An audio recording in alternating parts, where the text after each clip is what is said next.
Hello! So we have another vlogging weekend. I don't know why, I just kind of felt like vlogging this weekend. It's not going to be a particularly eventful one. I don't have any plans, and reading wise it's going to be fairly straightforward, but I don't know, I just fancied vlogging, so I figured I'd pick up the camera and bring you along on my weekend. So reading plans wise, oh, it's a bit close, isn't it? I am reading Fire and Thorns by Ray Carson. I'm actually not sure, because Goodreads says that the name of this book is The Girl of Fire and Thorns and the series is called Fire and Thorns, but this just says Fire and Thorns on the cover, so I don't know. But I started it this morning and I've been a little bit reading slumpy for the last sort of few days, because I was just reading some books that weren't really my thing, but this I am really enjoying. So this is a Middle Eastern and Spanish inspired fantasy story from what I've read so far. Those are the influences I'm getting. And I'm half Portuguese, so some of the Spanish words are easy for me to follow because they're fairly similar to Portuguese, which is helpful. But I've never read any Middle Eastern inspired fantasy before, so I'm really enjoying that element. And we follow a main character named Elisa, who is a princess, and she is, in the first chapter, she is married off to the king of a neighbouring nation as part of a treaty. It's an arranged marriage. She is 16 years old and she is also in possession of something called God's Stone, which means that she's destined to be a hero. And really that's all I know about it so far, but I'm really enjoying it. It's actually written in first person present tense, which usually I don't like, but actually Ray Carson is really pulling it off and I'm really enjoying the narrative voice. I'm only, how many pages am I? 114 pages in, but I already feel very connected to all of our characters. In fact, I felt really connected to all of our characters really quickly. We're talking like 50 pages in and I was right there with them. So that's really good. The narrative voice is good, and we're already dealing with some pretty heavy themes, but in a really positive way. So it's a bit, you know, it's because it's fantasy, it's modelled on an older culture where there is a little bit more sexism that's prevalent, so we are dealing with that. But our protagonist is also plus size, which is really interesting, and I really like seeing that because it's not something that we get very often.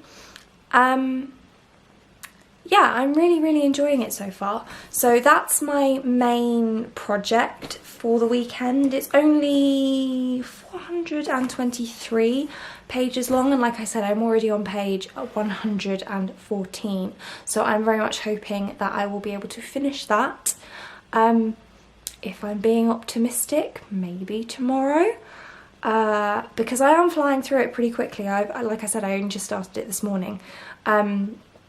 So hopefully tomorrow, and then I'll either pick up book 2 or I'll pick up the short stories, because there's a short story collection that goes along with this trilogy that's actually, they're prequels to the trilogy, but I'm not 100% sure when I should read them. I think in terms of order of publication it was book 1 and then a short, book 2 and then a short, and then book 3 and then a short, but they're all prequels, so I might just read them in publication order just to be safe. There won't be any spoilers or anything, but I quite like to experience the books the way that the readers who read them at the time that they were published would have read them. So I think I'll probably do that. So I think my aim is finish this one, read the first short story, and then start on book 2 this weekend. And then in between that, as always, I also have an audiobook on the go. That is the second Mistborn book this time, which is The Well of Ascension by Brandon Sanderson. And I will tell you what the first book is about in a little while, but of course I'm not going to tell you what the second book is about because spoilers. But that's where I'm at for now. Those are my reading plans. Other than reading, I don't have any weekend plans apart from I have counselling tomorrow, and I also want to film some videos probably tomorrow, maybe on Sunday, I'm not sure yet. I haven't decided what I want to film, so when I film is going to very much depend on when I figure out what I want to film, if that makes sense. But for now, I am going to take off my makeup and I am going to get into my lounging around the house PJs, and then I'll see how hungry I am and I might cook dinner, but probably I will read for a bit before I cook dinner. And yeah, Lee's not home until sort of 8ish tonight, so I probably won't wait for him for dinner because I'm greedy and hungry, and well, I'm not hungry right now, but I'll probably be hungry a long time before he gets home. So what else was I going to say? Probably wasn't important if I can't remember. Oh yeah, I had my hair cut. You can probably tell, significantly shorter. I really like it. I love having short hair. I went through this period of time where I was absolutely terrified to cut my hair, and I grew it really, really long. It was down to like sort of there. And now I kind of got over that, and I just really love having short hair. It's so much easier to deal with, but I just had it cut on Wednesday night and it's now Friday evening, so I'm probably gonna I will wash it this weekend, and it'll be the first time I'm washing it since I've had it cut, so that's always interesting. So I might film that, not my actual washing my hair, but the, you know, styling it and stuff, or show you what it looks like before and after or something. I don't know, in case anybody's interested. Nobody probably is, but oh well, you know, content. There you go. Right, I'll stop babbling and check in with you again later. Hello, quick check-in.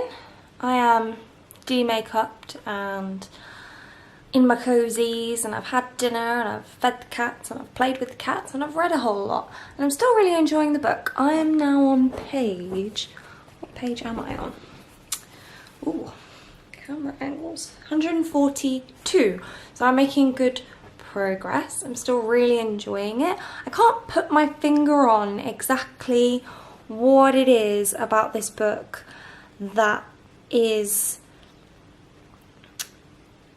keeping me turning the page, because we're really only just getting started, and there is low level intrigue, but it's not crazy amounts of oh my goodness what's going on, and there's not a whole lot of action, but for some reason I'm just really engaged with the story, and I think it's because I'm very engaged with the characters, and I'm really enjoying the growth of our protagonist in particular, and I'm just really enjoying it, and hopefully I'll be able to be a little bit more eloquent about why once I get further into the story, but I am only just over a quarter of the way through now, so I'm finding it a little bit difficult to put my finger on exactly what it is that I am enjoying so much about this one, but I am really enjoying it, and that's really good, because like I mentioned before, the last couple of books that I've read have been fine, but not anything to rave review about, whereas this one, I feel like it definitely has the potential. I'm really enjoying it. There's a lot of interesting religious elements, there's a lot of interesting cultural elements, and the characters are interesting. We don't have too much world building just yet, really. In fact, we don't even have a map in this book, which I find interesting because there is some travel involved, and usually if there's travel involved there is a map of some description, but there isn't. I'm not missing it too much, other than it's just something I'm used to in fantasy, so it's a little bit strange not to have it, but it's not the end of the world. And I know some people prefer for there not to be maps in books, which is fine. So there is a little bit of world building, but not massive amounts. I feel like this could be one of those series that saves the world building for a little bit later on in the series, once you're already familiar with all the characters and what's going on. And I quite like it when books do that. I don't mind when the world building isn't sort of all thrown at you straight at the beginning. So there's a little bit, enough for scene setting, but nothing super detailed at this stage. I hope that we do get some detailed world building at some point, but as of right now I'm not missing it too much. And yeah, I'm gonna get straight back into it. I'm really enjoying this one, and I'm feeling very positive about hitting my reading goal because it's really keeping my attention, which has been a real problem for me for the last maybe week or two. I'm really not getting distracted by other things, which is good. That is progress. Speaking of which, I'm going to go and make some progress with this book, and I will check in with you a little bit later on. Hello. I'm still reading, but Lee is home from work now and he's watching YouTube and stuff, so it's just a little bit distracting and a little bit difficult for me to concentrate when he does that. So I figured I'd come into the spare bedroom for a bit, fill in my reading journal, which I'm a little bit behind on, and then maybe do some reading in here, or possibly get ready for bed and read in bed. I'm not sure, but I'm going to do my reading journal first. Yeah.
Morning.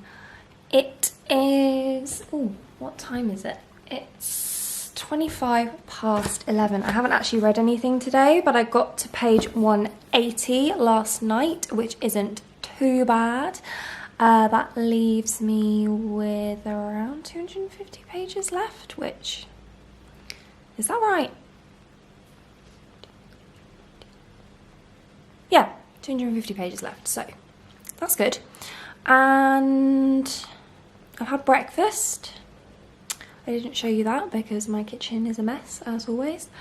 And I've been listening to my audiobook, Mistborn, The Well of Ascension, and I didn't tell you yesterday what Mistborn is about.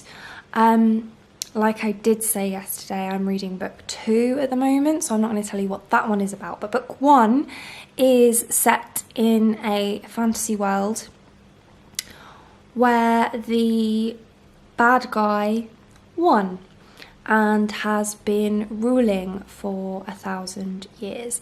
And the Lord Ruler oppresses the Scar portion of society. So Scar are kind of like, Shinji, get out of my plant, please. Shinji. Shinji!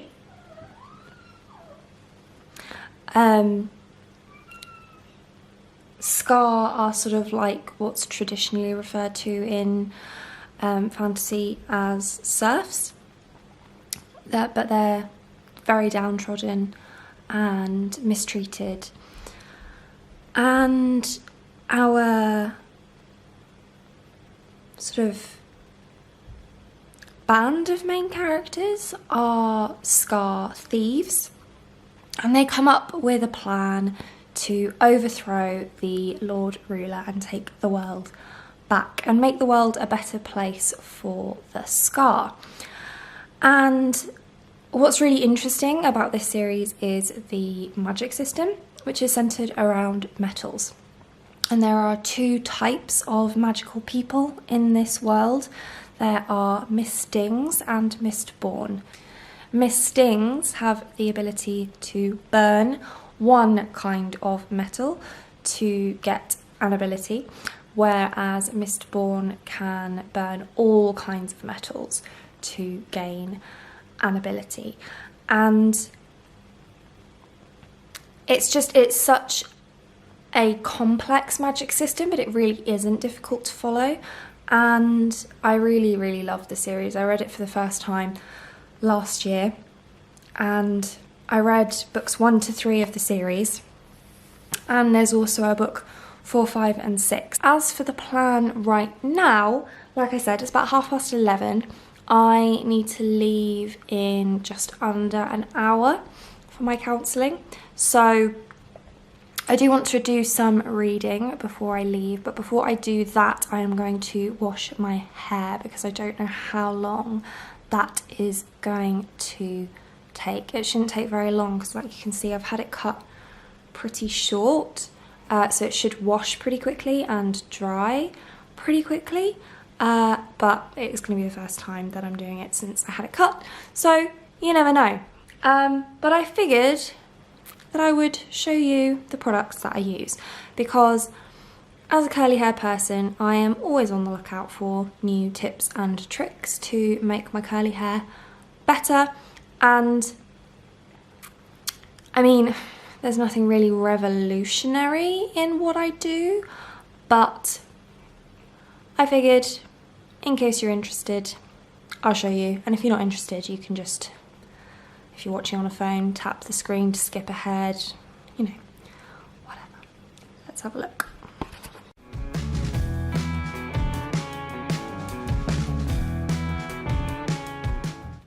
Hello and welcome to my bathroom. This is not an amazing angle, but this is what we're working with, so bear with. Shampoo wise, I use the dry shampoo bars from Lush. So this one in bright blue is called Scenic. This one is sea salt and seaweed.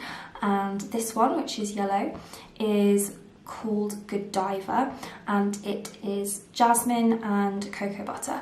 And yes, these do have sulfates in them, which is generally accepted. Sulfates aren't good for curly hair, but I actually don't find them to be a problem in my hair, and I think that's probably because I get my curls from my dad, but my hair texture is an awful lot more like my mum's, and my mum has straight hair, so I don't find sulfates cause me any problem with curl pattern or texture at all.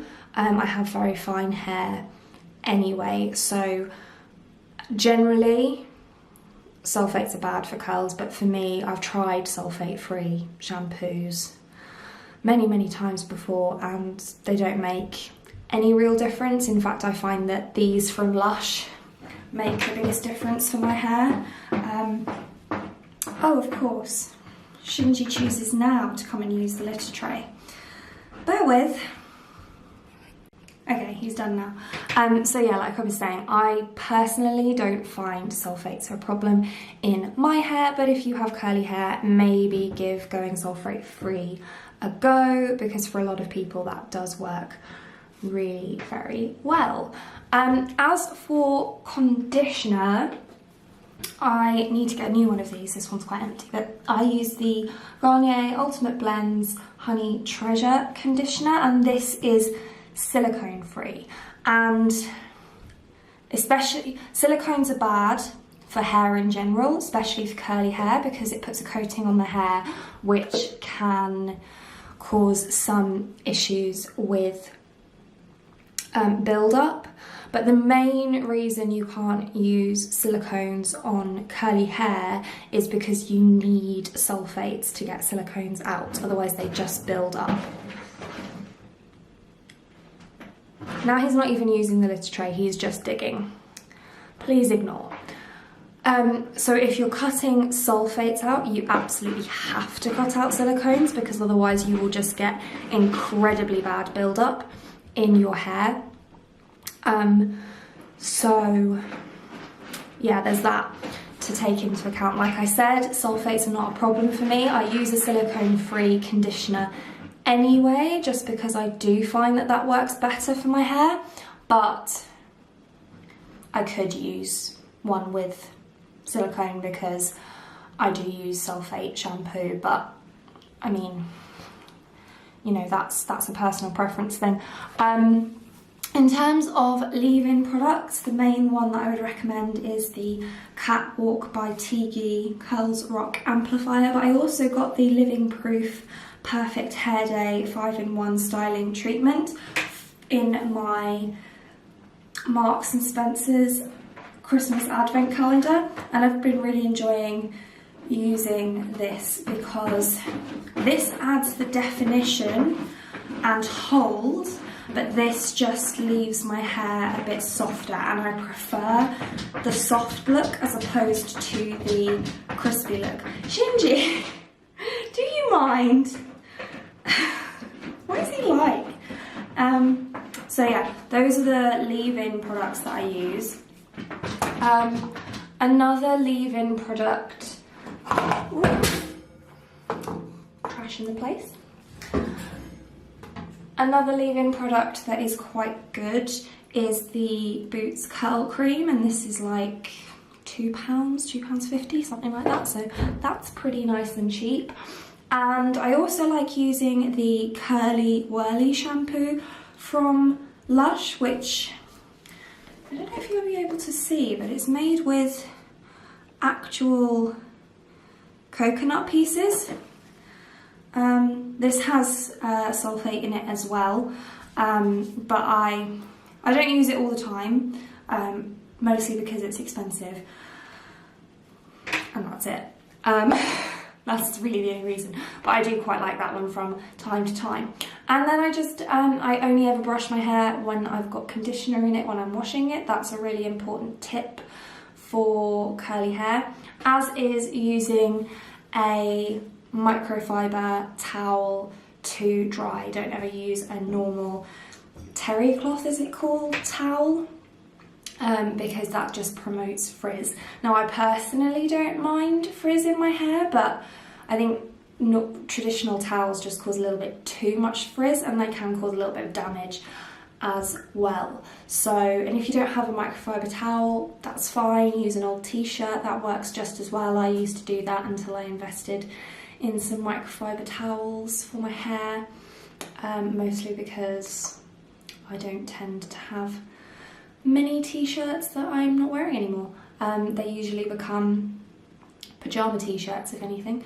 Yeah, so that's all. And then when I dry my hair, I just use my diffuser, and I bought a universal diffuser on Amazon.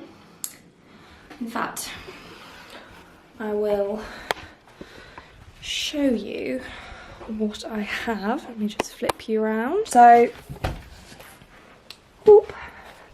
This is the hairdryer I have. So this is a Mark Hill hairdryer, and then I've got the Diva diffuser. So this is the universal diffuser and just goes on any old hairdryer is fine. It doesn't matter what hairdryer you use. So yeah, that's my hair care routine if you care. Probably not. I hope this wasn't too boring. I'm gonna wash my hair now. This is the before. This is what it looks like now. Let's see what it looks like after. And here is the after. Looks pretty similar, I think. Yes, I am wearing the same thing as yesterday. That is because I enjoyed what I was wearing yesterday and I couldn't be bothered to figure out something new to wear today. So I put on the same thing because I'm just like that. And I need to go, like, right now. I'm running late, in fact, as per usual. So I'll check in with you again later. Hello, it's much later now, it's the evening. I went for some lunch on my way home, and then when I got in, I kind of fell asleep. So I haven't done as much reading today as I would have liked. I did get to listen to a decent portion of my audiobook because I decided to walk the majority of the way home. So I got in at least 30 minutes of solid audiobook reading then. And I did read during lunch, so I have read about 50 pages, I think. So I'm on page 225 now, so I have 200 pages left. And the story's now going in directions that I was not expecting. There have been a couple of twists that I did not see coming, which is interesting. I enjoyed that element of it. So I am still enjoying the story, but it's shaping up to be very different to what I expected. My camera battery has started flashing, so I'm going to put my camera battery on charge, but I'm not sure when I'll be able to check in with you again because I only have one camera battery and I will need to wait for it to charge before I can film again. So hopefully I'll see you again soon, but well, for you it's the next clip, but for me I don't know what time it will be when it is. But I'm going to carry on reading and let you know how I get on when I can. Good morning. Is this getting repetitive? I hope it's not too boring. As I mentioned last night, my camera battery died and I needed to charge it, and by the time it was charged and I'd actually done some more reading, Lee was asleep, and I don't like to film when Lee's asleep because he has to get up early for work and I don't want to risk waking him up.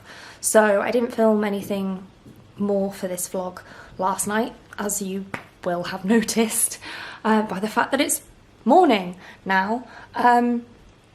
I ended up watching a 2-hour Instagram live stream last night, but then I stayed up a lot later than I should have done to carry on reading Fire and Thorns. I'm now on page 285 and I'm still really enjoying it. It still keeps changing, it still keeps going to places that I'm not expecting it to go, even though it's still, it doesn't take you out of the plot or anything. They're things that they totally make sense while they're happening, but I just don't necessarily see them coming because I feel like the story is going in one direction, then it's like, oh no, let's go this way instead. So that's good. I'm really enjoying it. Like I said, I'm on page 285, so I've only got about 140 pages left, which I'm hoping I will read this morning, or, well, early this afternoon, because it's currently 11:25, so there's not much of the morning left. But yeah, I'm hoping to finish this pretty early today so I can pick up the next one. I'm still not sure what I'm doing in terms of whether I'm picking up book 2 or whether I'm picking up the short stories. I might, if you look on Goodreads, the short stories are all like 0.2, 0.4, 0.7, so they're all, should be spoiler free, so I might just read the synopses for them and then decide if I want to read those and then book 2, or whether I want to read books 2 and 3 and then just read the short stories afterwards. I'm kind of tempted to just finish this one and then read the short stories today and then pick up book 2 tomorrow, but I'm not 100% sure. I'll keep you posted on that one. But first things first, let's finish book 1. I will see you on the flip side. Hello, it's evening. I've been a bad vlogger today. I haven't updated you. I said I'd update you when I finished my book. I haven't yet finished my book. It's just one of those weekends where the reading progress just is not happening, and it's not because the book isn't good. I'm still really enjoying the book. The book is still surprising me. The writing style is still good. The story is still good. I'm still really connected with the characters. I've been connected with the characters since really early on in the book, and I'm still connected. I don't know why, I'm just having a bit of a slow reading weekend. I've been listening to my audiobook a bit as well. I've watched a bit of YouTube. Haven't really been doing too much. Played with the cats quite a few times, so I've had a lot of excess energy today. Yeah, not much to report, which is why I haven't checked in. So I'm not far from the end of my book now. I think I've got about 50 pages left, so I will check in once I finished it. But it's now 7 o'clock, so the chances of me reading anything else this weekend, certainly not going to finish anything else this weekend, let's just put it that way. But yeah,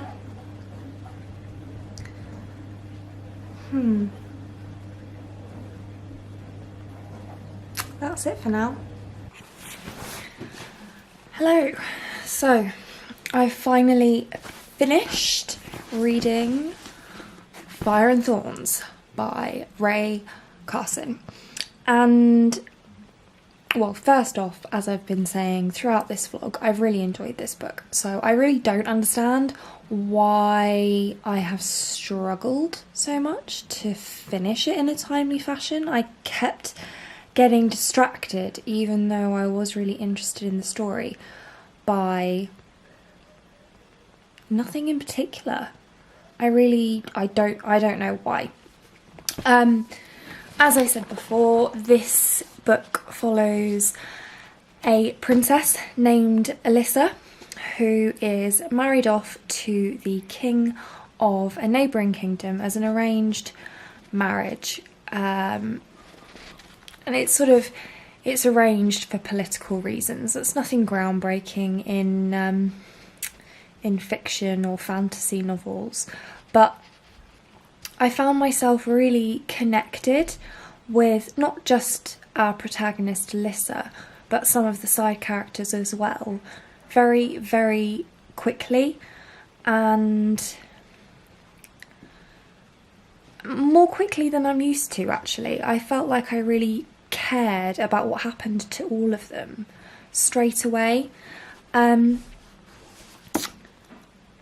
Alyssa is the bearer of the God Stone, which is like this mystical gem that lives in her belly button, essentially, and it's a connection to God. So as you can tell from that, this is a very theological... That's Shinji using the litter tray. Again. I swear, he just does it when I'm filming just because he thinks it's funny. Anyway, so it's a very theological based book, which isn't something that I usually connect with particularly well because I'm not a religious or spiritual person in any way. So it can be difficult for me to connect to stories that are very heavily based in theology, but I didn't find that too much of a problem in this one because I was so connected to the characters, and I think I was more connected to the character. Like, the plot is fine, the pacing is good. The ending felt a little bit rushed, if I'm being perfectly honest, but it was completely the characters and the character development that kept me engaged and invested in this story. And it's a really, really different kind of read for me, which I've really enjoyed. It's a Middle Eastern inspired fantasy, but with Spanish influences as well. So as I mentioned earlier, there is some Spanish phraseology in here, which I was able to follow quite nicely because I speak Portuguese, and it's sort of close enough that I was able to pretty much figure out what was being said, even though it doesn't matter if you don't speak Spanish or Portuguese or anything, because it's all explained to you by the author what it means. But I didn't need that explanation, so that's always quite nice. I quite enjoy that sort of thing. It didn't feel, the ending didn't feel like it would be a trilogy, and I think that's because I think I read somewhere that this was originally, so Ray Carson originally reached out to an agent who wanted to publish it in the adult fantasy section, and Ray Carson thought that it was better placed in young adult, but that was back when young adult wasn't such a thing, and so the agent tried to sell it on the basis of it being an adult fantasy, and it didn't sell, so it didn't get published. And then it got picked up a number of years later once the YA fantasy genre had kicked off a bit more, and then it was published as a YA fantasy. And I think I can see why the original agent wanted to publish it as adult fantasy, because it's set in another world. So, I mean, you could argue that it's epic fantasy. I don't think that it is, but you could argue that. Also, some of the theological themes are quite complex. I do agree that it's YA, definitely, but I can see why you would think that it would be adult, and I think it can be enjoyed by adults very easily. I mean, I'm an adult and I enjoyed it, so I think it's one of those books that could quite easily sit in either section of the bookshop, but I do think it probably lends itself a bit more to YA than adult. Like I mentioned before, pacing is good, character development is great. There's not a lot of world building because of the focus on theology, which is unusual, I would say, in fantasy. There isn't a map in these books, which is a little unusual. I had a look in the second book, which I'll come to in a minute, and that doesn't have a map in it either, but the collection of short stories does. So I don't know if that's just the editions are different, because as you can see, backwards, these two match. I don't have the short story collection with me right now, but that one is a different cover design, so maybe it's just an edition thing and they didn't put the map in these editions. But actually it wasn't too much of a problem, because the explanations about where our characters were and at what points of the story was really easy to follow. so I didn't have too much trouble visualising where we were, and I'm not a visual person, so that's very good. And that's possibly why I don't miss all of the world building anyway, because I'm not a visual person, and I tend to prefer the world building to focus less on visuals and more on magic systems and that sort of thing. And so this one focuses on theology and a little bit on magic, not so much, but I suspect that there is space for that in the rest of the trilogy. I am going to be picking Crown of Embers, which is book 2, up tonight. It's only 8:30, so I should be able to get a little bit of reading done in this one. It's similar length. It's 410 pages. This was 425, so I'm expecting a sort of similar arc. As I've mentioned throughout the video, there were quite a lot of plot twists in this one. I mean, plot twists is kind of the wrong thing to say, because they weren't necessarily twists so much. It was more that, you know, we were speeding down the highway in this book and all of a sudden we took an exit that I wasn't expecting, and that wasn't on the sat-nav route. So there was that, and that was interesting because it meant that the story went to a lot of places that I wasn't expecting and I still enjoyed. And also a note to mention that the author wasn't afraid to be brutal, which I appreciate, because it very much felt like the kind of book that would shy away from consequences, but it didn't. There were consequences and we saw those and we experienced those, and some of those consequences were very unexpected, and I kind of liked that because that was realistic in the context of what was actually happening. I just wasn't expecting the author to go there, so I appreciated that as well.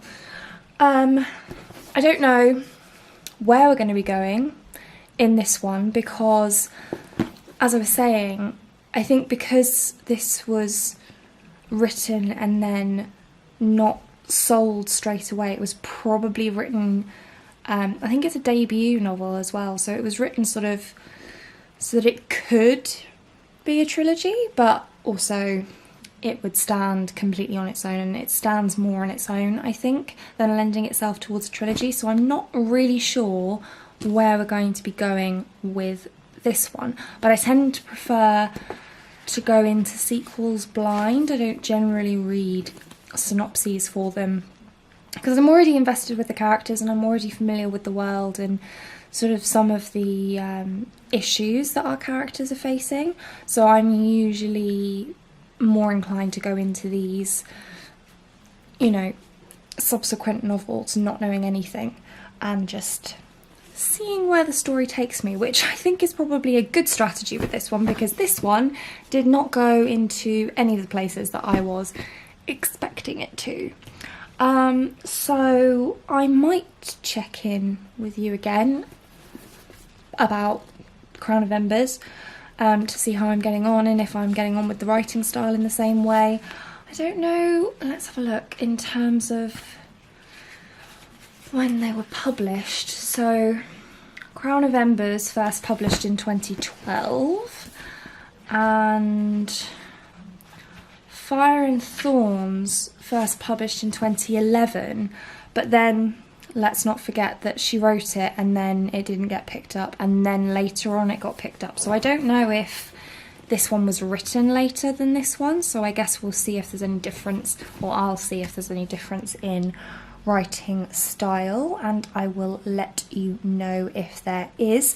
In terms of audiobook listening, I did get a fair amount of audiobook listening done. I'm now, I don't know if I said at the beginning of this vlog how far I was in, but I'm now 7.25 hours in to the Well of Ascension with 22 hours left, which sounds like a lot. And I mean, it is, but I do get through them fairly quickly because I really enjoy them, and I feel like when I'm really engaged with an audiobook, I'm more inclined to pick it up when I'm not physically reading or I'm not doing something that would enable me to physically read, like walking to and from the station, which I can read when I'm doing that now because the sun is sort of rising a little earlier and setting a little later.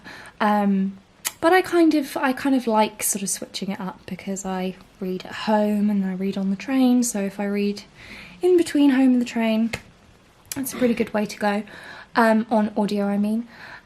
So yeah, I'm making good progress with it. It's a reread, so I'm liking it just as much as I did the first time. I have discovered that I was pronouncing some characters' names wrong in my head, which is always fun with epic fantasy, isn't it? There's always weird names that you it's jarring, isn't it, once you've been pronouncing something in your head a certain way for so long and then all of a sudden you listen to the audiobook and it's like, oh, I wasn't pronouncing it right at all.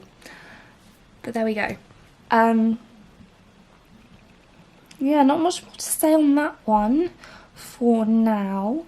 One thing that I thought I'd just touch on is we got these in some Fairy Loot boxes recently.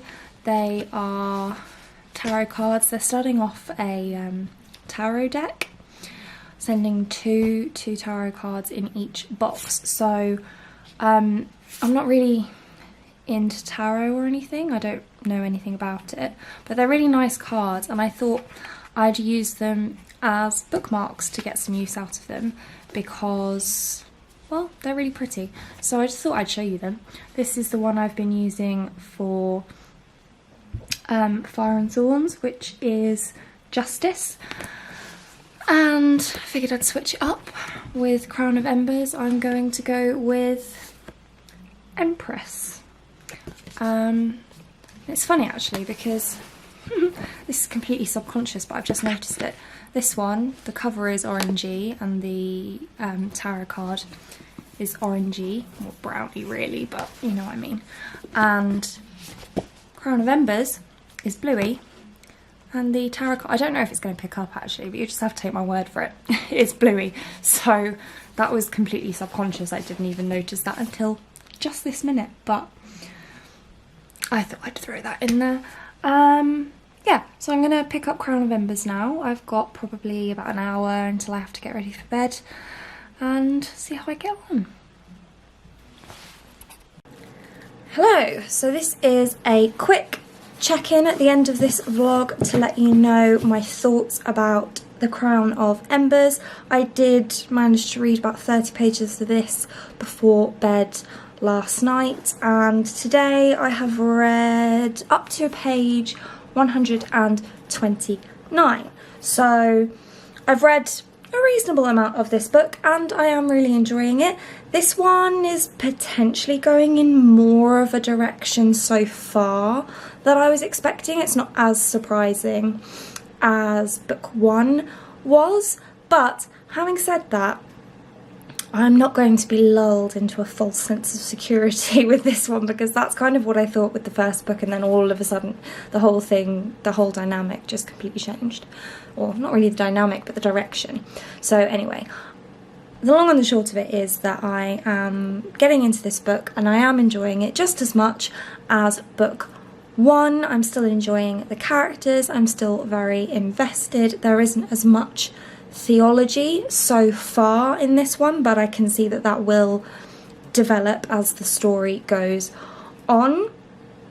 And that's it for that discussion and for this vlog. So thank you so much for watching. If you like this video and want to see more like this from me, then do think about hitting that subscribe button. I'd be so grateful, and I hope to see you here again soon. Thanks, bye.